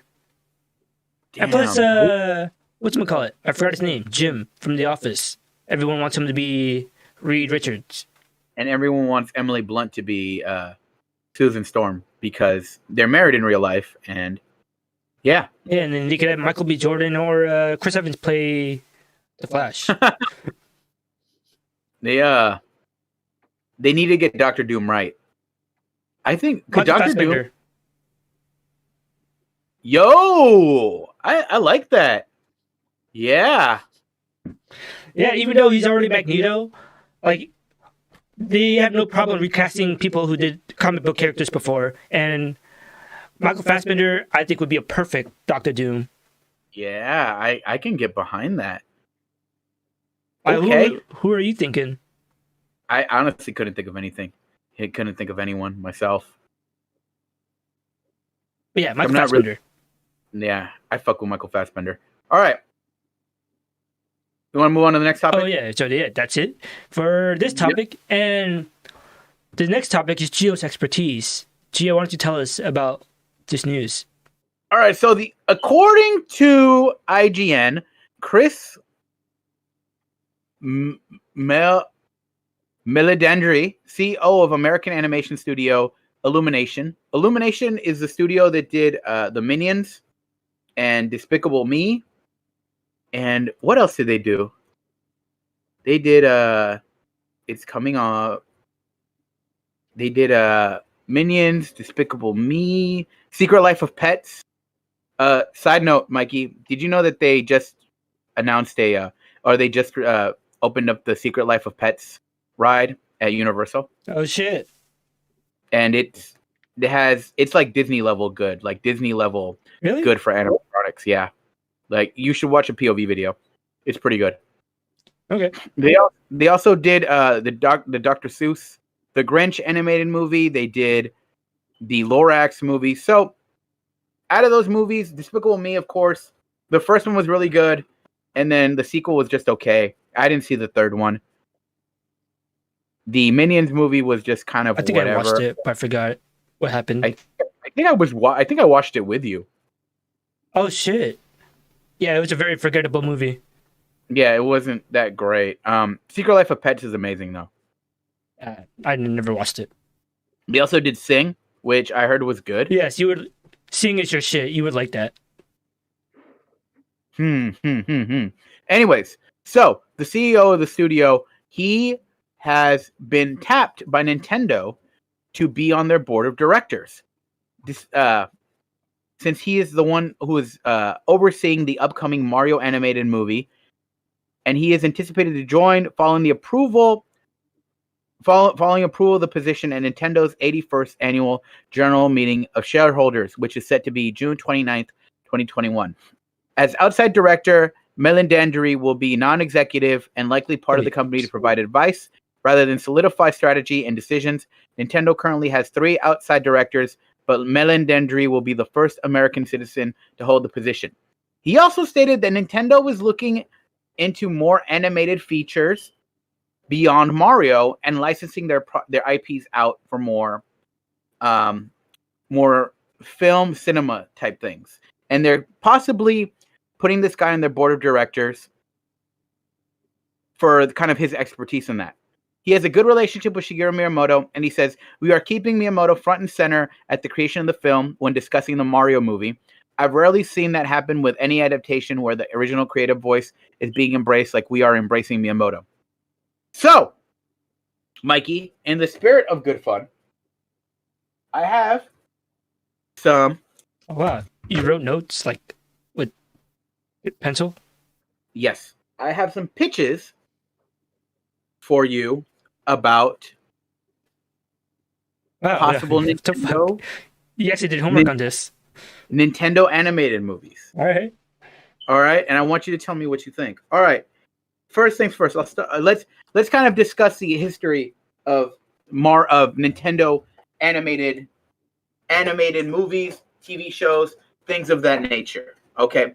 So we all know that the Mario Brothers movie came out in the 80s, the live action one, and it was not faithful to the games at all, and people hate it.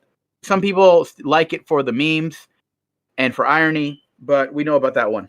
Did you know that there was do you remember the Donkey Kong TV show? Yeah. What about it? It was a CGI. It was created by, I think it was a French studio. It was on Fox Family.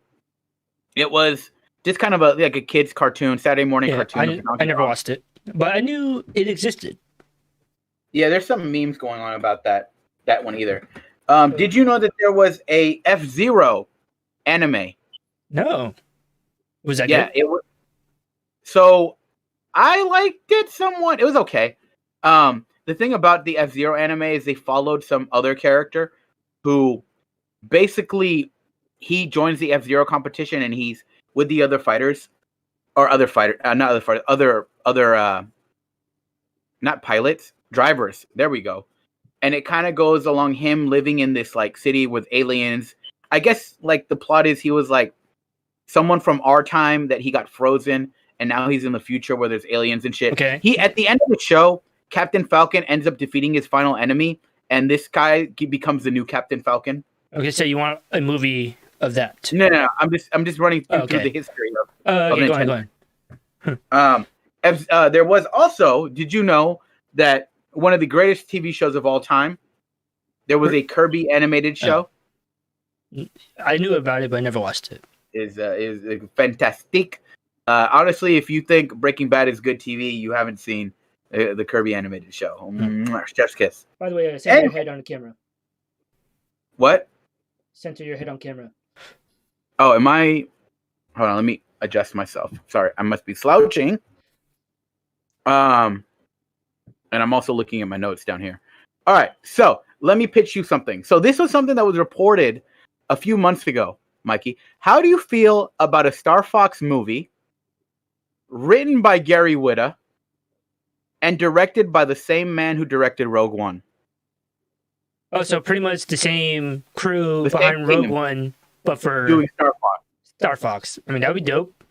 Right? Because I think, and I think you might agree with me. I've told you about this, or I've prepositioned this. I feel like Star Fox could be Nintendo Star Wars. Like with more. Star Fox was dope. Star Fox 64 was probably one of my favorite 64 games. And if we can focus that onto like dogfighting, like space combat, like Star Wars has that, but they also have the whole thing with the Jedi and the Sith, a little bit more of like the mystical sense. But if we can focus on just dogfighting and piloting, like get a Star Fox movie written by Gary Whitta like that, let's fucking go. How would it look like? Would it look like the Sonic movie right here? So I'm thinking, right, two ways. We either go for a cell shaded 3 CGI kind of look, or follow me on this. What if it's all puppets? No. You don't think that'd look dope? Like fucking Muppets? Like the Dark Crystal Labyrinth type shit? Nah. You lack the vision. Okay. Let me give you some other ideas. All right, I mean, like an action movie with puppets. I don't know. it would be the first of its kind. It'd be interesting for sure. All right, let's move on to the next one. All right, a Metroid movie. Now, Dope. Yeah. I was thinking of like directors for this. Okay, and the first person that I thought of was Ridley Scott because he did Ooh. Aliens. Yeah, yeah. And, I just thought of John Metroid, Favreau. I was like, just get the guy who did Iron Man. Oh, that's another good one too. So like Metroid is, I think it could be. Have you played the Metroid games? No, but I'm familiar with them. Okay, so very much you're like on a. It's like Samus Aran, Mhm. the best bounty hunter in the universe. She's in space, and it's usually her exploring an unknown planet or spaceship by herself. So it's a lot about isolation, right? So I thought, okay, Ridley Scott, he's done the Alien movies. This would be up his alley, right? But I feel like Ridley Scott, he would want to take too many creative liberties with it. He would want to kind of put in his own lore or kind of give his own spin, which I feel could fuck it up. Because you do have like the lore with the Chozo, which is the ancient bird race of people that raised Samus Aran and gave her suit. And then you have, the space pirates with Ridley, and you have Mother Brain, the Metroids themselves. And then I was also thinking about, like, who could make a movie that's compelling where the main character barely talks and they're just kind of by themselves the whole time? And then it hit me. Who? The guy who directed Drive. Oh, yeah. Nicholas, I don't know about that guy. If you want him as a director, Nicholas Winding Refn, he makes some weird art house shit. But I feel like if he could capture what he did with Drive for Metroid, Yeah, that would be dope. Let's fucking go. Have you seen the other movie with Ryan Gosling that he did called Only God Forgives? No. Is it some weird art house shit? Yeah. Yeah. I watched that with my mom, and it's like, she was like, why did you make me watch this? I was like, I don't know. I thought it was good. I think you have that moment with your mom a lot. Yeah. It's like, hey, we should watch this movie. It's supposed to be hella good. It's like, oh, okay, let's watch it. And then we watched this movie, and I'm like, fuck, dude. Like, the worst one was Killer Joe with Matthew McConaughey and a fucking chicken wing.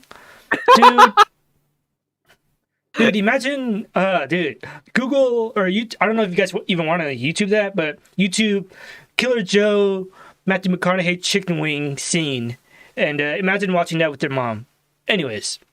I didn't think you were going to watch that with your mom. I know, Gio recommended, dude, Mike, you should watch this. Pretty fucked up, but it's pretty good, though. You should watch it. And I was like, all right, hey, mom, we should watch this movie. Gio said it's pretty good. And then, don't put my name in there. That is Jocelyn's fault. She's the one that recommended me that movie. All right? I will blame everything on her. Anyways.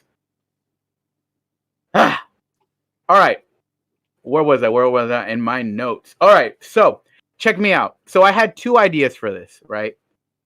Either a Kirby animated movie with, and both of these movies in the style of Spider-Verse. Okay. Oh, okay. So either a Kirby animated movie or a Splatoon animated movie in a Spider-Verse style animation directed by Phil Lord and Chris Miller. Ooh, that does sound fun. A lot of fun. So, hear me out. So, I was thinking about Spider-Verse when I was thinking about the Kirby movie. Because Kirby like moves at light speed. He goes to all these crazy looking planets. And I think you could have a potentially hilarious cast with Kirby, Meta Knight, and King Dedede.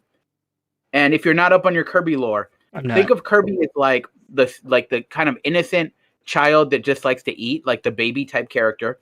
You have Meta Knight. You can paint them as kind of the super outlandish, like Latin lover Zorro type, like super serious about chivalry. And then you have King Dedede as like the fat blowhard who thinks so super highly of himself. I think if you could have those three as like a comedy trio, like I think they could nail it on the head. So I think you wouldn't want to see a Kirby movie done in the style of Pokemon? No. Interesting. I want to see. I would rather see a animated Kirby movie because it's just very. I think that it's very colorful, and I think in like kind of the Sonic way intro right here. What if it's like all like that? Nah. Also, Kirby and like kind of realistic like CGI. I think that would be fucking weird. I'm very curious to see it. Make him as cute as possible. A Splatoon movie though. So I was thinking about like, okay, what kind of tone would I want for Splatoon? And the first movie that popped in my head is Cloudy with a Chance of Meatballs. That's a good one. And I was like, who directed that? Fucking Phil Lord and Chris Miller. That's the movie that made them famous. Right. So that's essentially what I would want. So now, basically, you want Phil and Lord Miller to be the Kevin Feige of this Nintendo universe. Or just kind of like certain ones, like the Kirby and Splatoon. Okay. Now, another idea I had: Golden Sun. Who's that? You're probably not familiar with that. I'm not. Golden Sun is a series that was on the Game Boy Advance. So when we were in like fucking middle school, when we were in middle school, Golden Sun was an RPG game about 4 young children who are adept at psi energy and have to go save the world using the power of alchemy. Just give me a fucking anime by what studio? Hold on, studio. Not Trigger. Funimation. No, shut the fuck up. Give me a Golden Sun anime done by Studio Mappa, the same studio that did Yasuke. Oh, the Netflix. Yeah, the new Netflix show. Oh, okay. Yes, sir. Give me that. Now, another thing. Here's one I don't really know what to fucking do with. Here's 2. I think that if they could do a Pikmin style TV show for kids and put it on Netflix, I think it'd be a big hit. Wait, what's Pikmin? I'm not familiar. Pikmin is, you know, the little like flower looking creatures. Oh yeah, those things. Yeah. Yeah, like I think those could be like top sellers. Like if you make like a cartoon series with Pikmin, like Captain Olimar on the planet, and you make it kind of serious of him. Like you make it like Star Trek-y, right? Like, you know, Captain's Log, like I've discovered these strange creatures, and it's him trying to get off the planet, and just like, you know, make it cartoony, make it somewhat serious, give it kind of like, I don't want to say a little bit of like an Adventure Time tone. Maybe not as ridiculous, but somewhere within that range. Mm. Next one. Animal Crossing. An Animal Crossing movie? An Animal Crossing like movie or TV show. I'm not sure what way you go with that, because of course it's like, fucking popular. Like what can you do with that? I mean, right? You can have a talk show. You could have like a talk show. Gary Whitta does on Twitch. Or I don't know, you could make it into, I don't know what kind of movie it would be. I wouldn't say a movie. I'd say it's more adept for like a TV show. Maybe something like a slice of life anime, like the Parappa the Rapper anime that came out a few years ago. But I didn't even know there was an anime. Really? Oh, it's fucking great. But you got to do something with Animal Crossing. It's just it's a cash cow. You got to do something. Wait, what's the goal of Animal Crossing? I've never played it. It's just a life sim game. Okay, so it's pretty much like Farmville, but for Nintendo. Yeah, it's basically kind of like Farmville, kind of like Stardew Valley. It was before all those games. It's think of it as less of like Harvest Moon, but instead of farming, you're just trying to like decorate your island and hang out with your neighbors. Huh. Interesting. There's no real goals except for like paying off your house. Like you make money by like doing errands and selling stuff, and then you have to pay back your loan house or your loan for your house until you upgrade it till the end. And then that's pretty much it. You're just kind of just existing in there, and it's just cute, and you talk to your little animal creatures. Oh, so it would be a drama, an animated drama, Animal Crossing. Yeah, no, I think it'd be more of like I said, like a slice of life. Yeah. Anyways, that's pretty much all my ideas. I could come up with more, but we have already run out of time. Oh, what are you eating there? A pancake. Very nice. I thought it was like a burger. Anyways, so that is it for our main topics. And I believe Gio might have a final word for you guys. After Give me the one. Eats his pan. Okay, never mind. Here you. Wait. There you go. So, it is what a time to be fucking alive with Star Wars popping off, Marvel popping off, Nintendo popping off, PlayStation kind of being little dicks about things, but still popping off, Microsoft popping off. It is the best time to be alive if you are into nerd culture. And I just want to say, let's live in the moment. Revel in existence. Don't just wait around for things to happen. I don't want to say be happy because that's some like toxic positivity, but don't think about so much about your past failures and don't worry about the future so much. Be in the moment. And that's all I got for y'all. As always, it's been your boy, Gio Huey Flo, along with my host, Mikey.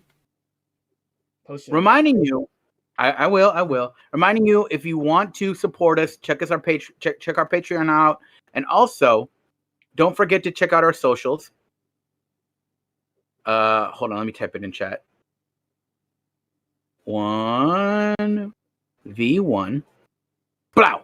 Check us out there. Our YouTube, our Instagram, Twitter, and our Patreon. As always, we thank you for your generous support. I mean, if you want to check out what we can offer you more, check out our check out our Patreon. But just being here and chilling with us is enough. Like always, it's been your boy telling you to stay thriving, stay surviving, and to check us out for the post show. I will see you all next week. Peace.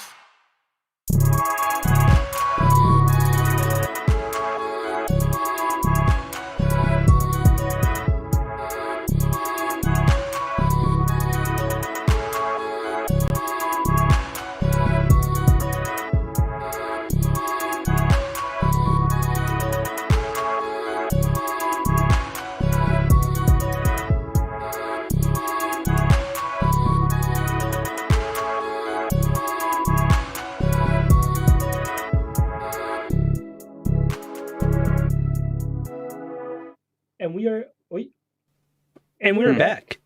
What's up, y'all? And my bad. I transitioned you on your bite there. It's fine. But yeah, we didn't have much technical difficulty. It was just I think it was pretty. Technically, we were pretty flawless today. Yeah. Pretty flawless. Anyways, what's up with you today, man? I'm probably going to be doing homework because I have finals next week.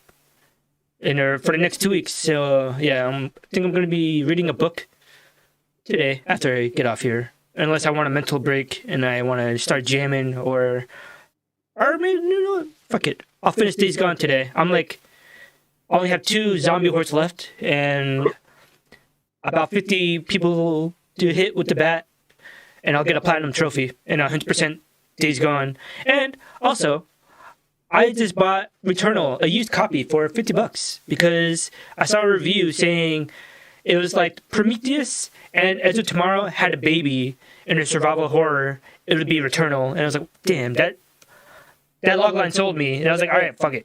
I'll buy Returnal now. And then, so I went on Amazon, looked for used copies. Like, oh, there's only one used copy for $50. I was like, I don't care about the case. As long as the game plays, that's all that matters. And then, so I bought it. Did you get it in already? No, I just bought it yesterday. Okay. Are you able to stream that? Oh, yeah. And, I didn't know it was a horror game. I thought it was, a adventure thing. And so, yeah, I'll be wearing a heart rate monitor during that. Oh, nice. It's a psychological horror game, from what I heard, so... Yeah, I don't even know much about it. I only know the aesthetic of it. And then, it's a sci-fi game. It reminded me of, No Man's Sky, but more realistic looking.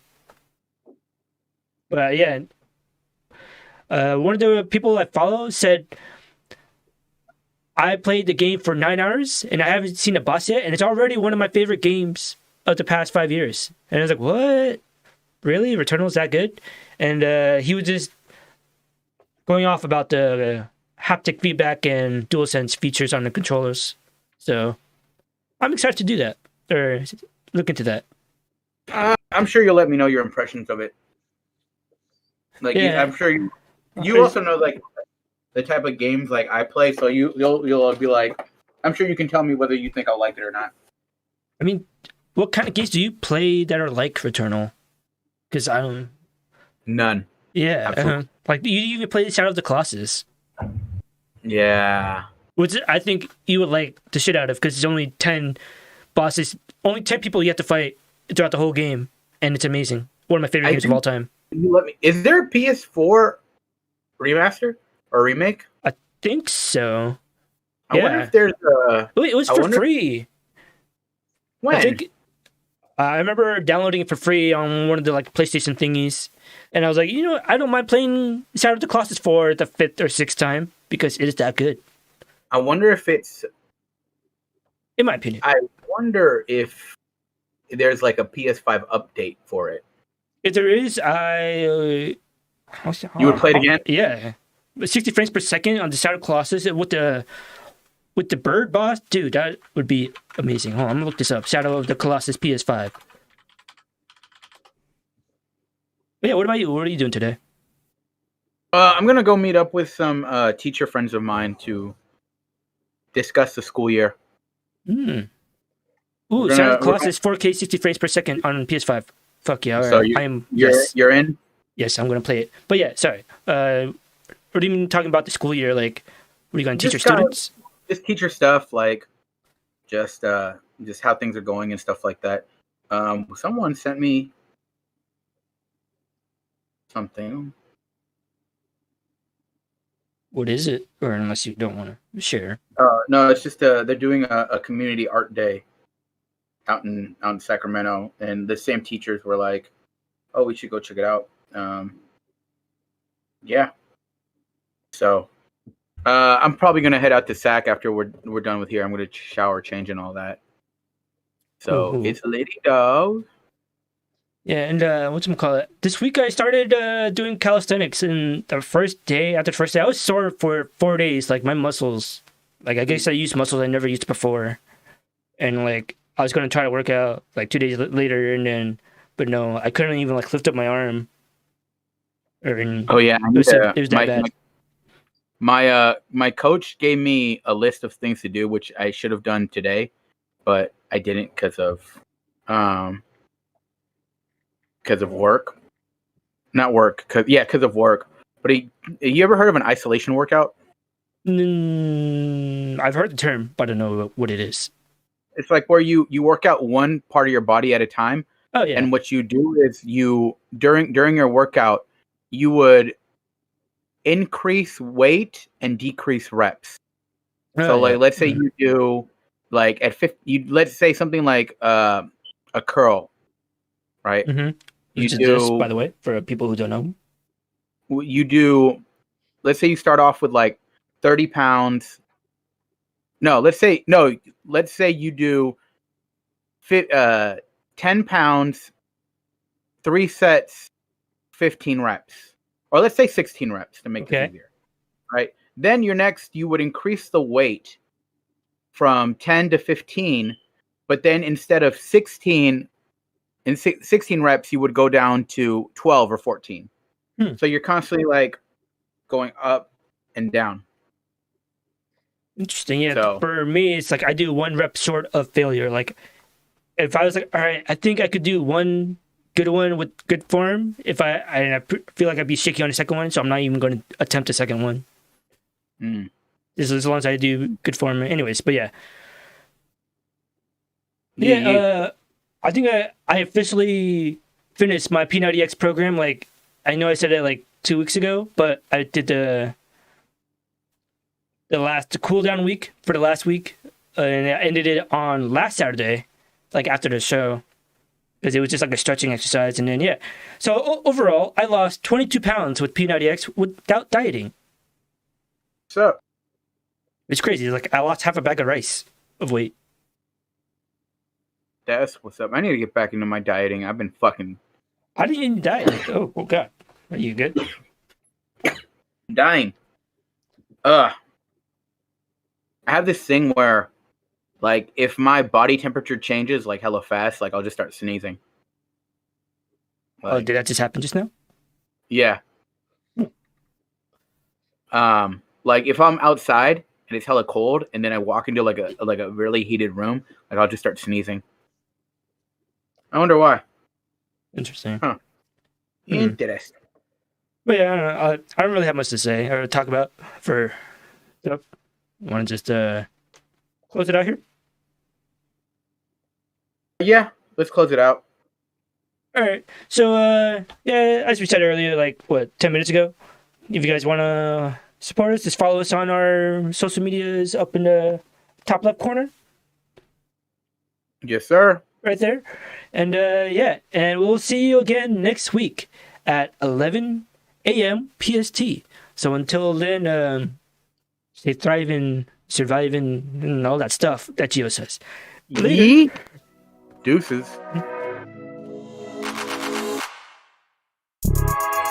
Ugh.